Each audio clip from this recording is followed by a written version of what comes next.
Lokpravah news 24 तास प्रत्येक घडामोडीवर लोकप्रवाहाची नजर।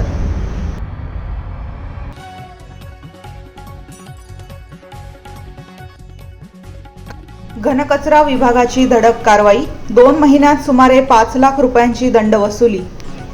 शहरात कचरा विलिनीकरण, कचरा जाळणे तसेच कचरा नदीपात्रात फेकण्याच्या प्रकारांवर महानगरपालिकेचे घनकचरा व्यवस्थापन विभागाचे संचालक डॉक्टर आवेश पलोड यांच्या मार्गदर्शनाखाली कारवाईचा बडगा उगारला आहे।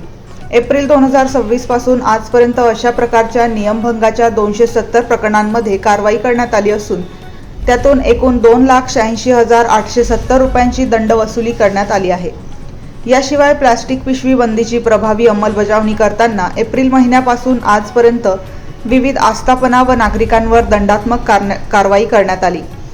सदर 40 प्रकरणांमध्ये कारवाई करून 2,15,000 रुपयांची वसुली करण्यात आली आहे।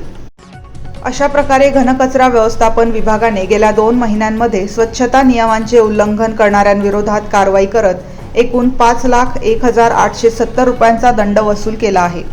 शहर स्वच्छ व प्रदूषणमुक्त ठेवण्यासाठी नागरिकांनी कचरा व्यवस्थापनाच्या नियमांचे पालन करावे असे आवाहन प्रशासनाकडून करण्यात आले आहे।